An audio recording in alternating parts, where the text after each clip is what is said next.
Greetings, Culturians, and welcome back to the channel. Look, today we have to talk about something that's been going on for quite some time. Since 2019, we've been watching Hollywood burn. And I just have to say, it doesn't have to be this way, but it's almost like they want this to occur. They may be tired of the town that they used to call Tinsel, and they're turning it into a raging, tree fire or forest fire, which we've already seen in Palisades and elsewhere in areas where, that shouldn't happen without somebody doing it intentionally, which is exactly what happened. But we'll set all that aside. I really kind of want to jump into this. The layoffs that are taking place in Hollywood right now shouldn't have been necessary. You have a lot of people that got hired into Hollywood to do some Hollywood jobs they weren't qualified for. You had a lot of people in positions of power and decision making that shouldn't have been.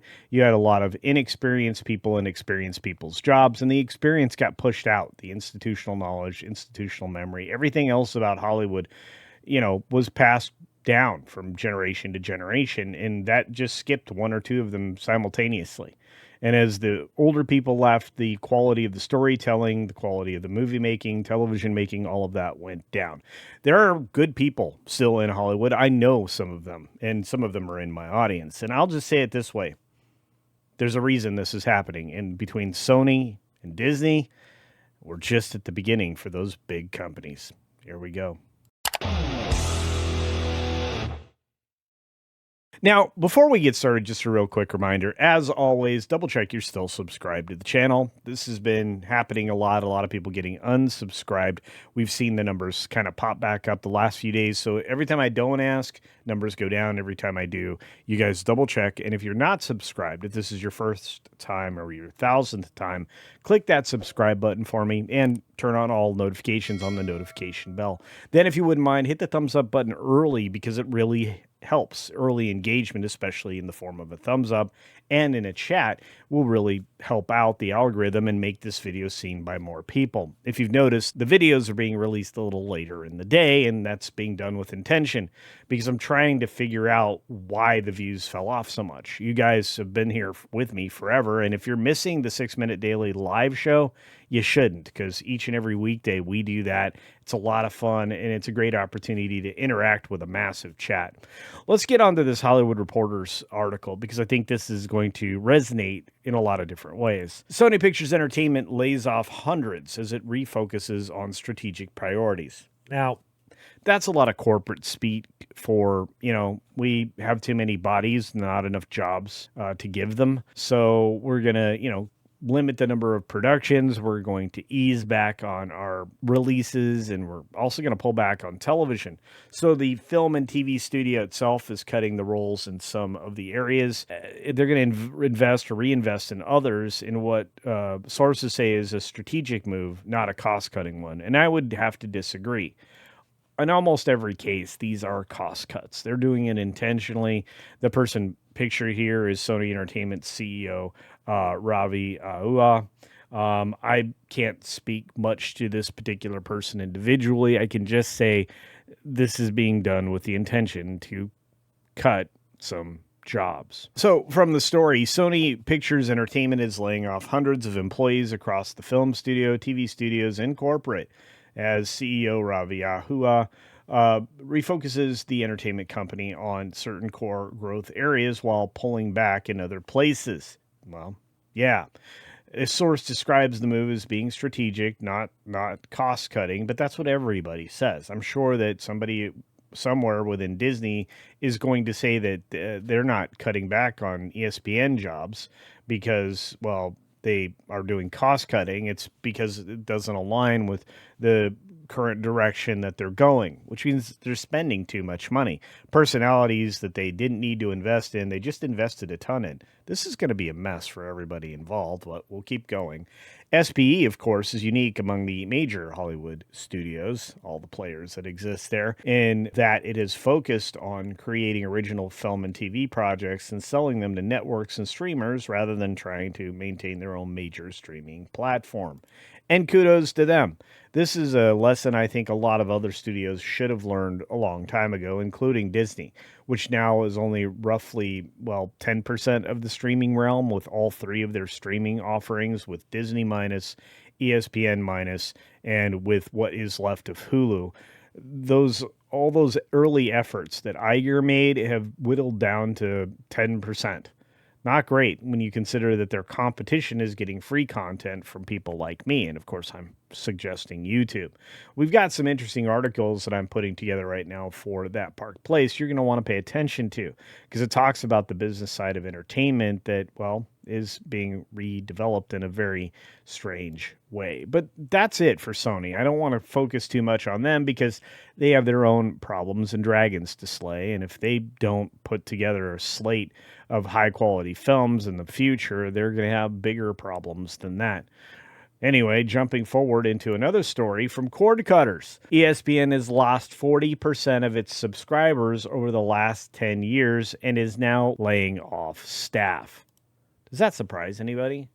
I think people have stepped away from sports in a big way, and the only time they return is for college sports. Now, pro sports have seen to have diminished recently in the last several years. Even the major tournaments are suffering outside of the college tournaments, and you're starting to see the personalities get a little long in the tooth, and the ones that people enjoyed, well, they were pushed out long ago. And no matter what they say, ESPN's still the dominant force in sports television.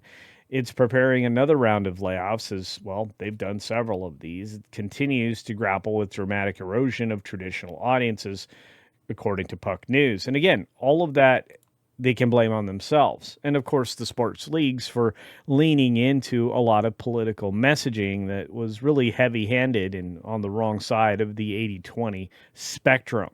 You need the 80%, not the 20%. That 20%, it might look good in a communist manifesto, but it's ultimately going to lead to, well, shortage, poverty, and disappointment. And there's nothing you can do about that.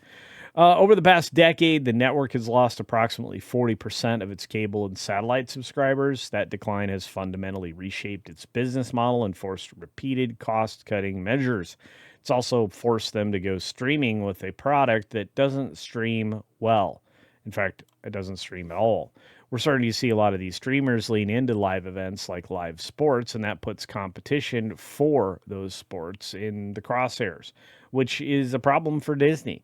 Because while they were a big adopter and spender early on, they really can't afford to be now. And despite their market cap, they're playing in an arena where, let's say, something like a Netflix can, exceed their market valuation by 2 times over.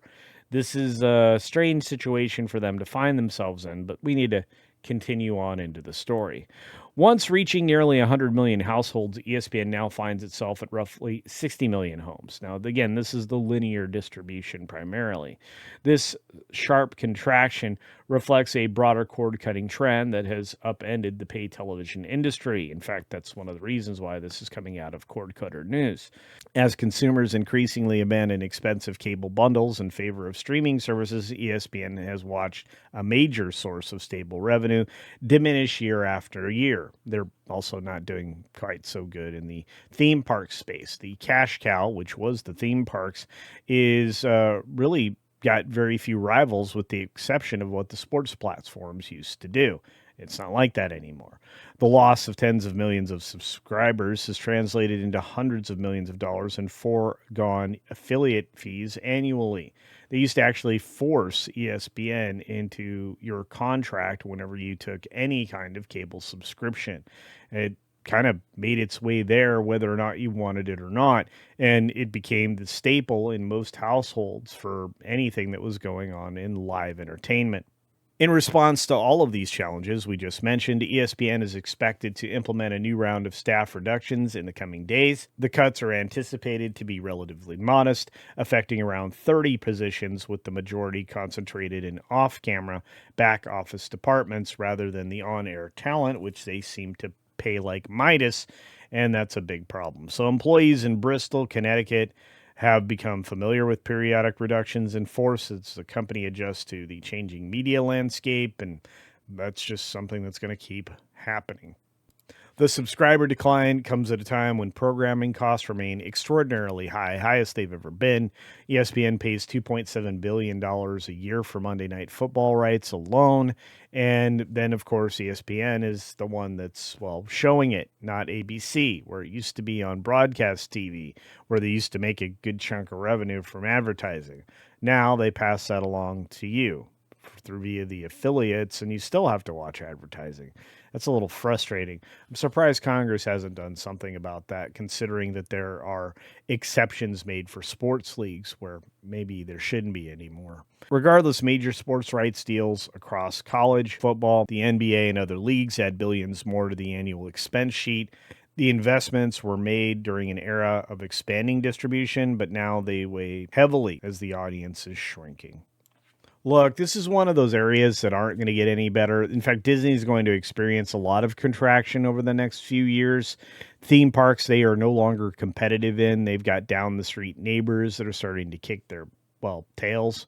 You've got, well, a lot of players in the sports area, including a lot of streaming service. Big tech has a lot of big money. Disney doesn't have the same kind of resources, and their last couple of investments didn't pay off. If you think about OpenAI and Sora, that didn't pay off, and the investments that they were intending to make beyond Fortnite haven't paid off. Fortnite is kind of, well, stumbling at this point as their numbers decrease.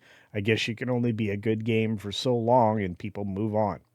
On that note, I have to ask you, what do you think? Do you think that these particular companies are going to bounce back or continue to experience that contraction and have more layoffs? Do you think we'll see more of this in other studios? Because I certainly expect it. And do you anticipate that, well, some of the tech companies may pick up in places where entertainment is absolutely flailing?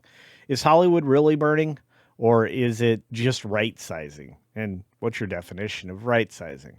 Let me know your thoughts down in the comments down below. And as always, be sure to take care of yourself, take care of others, and until next time, we'll see ya.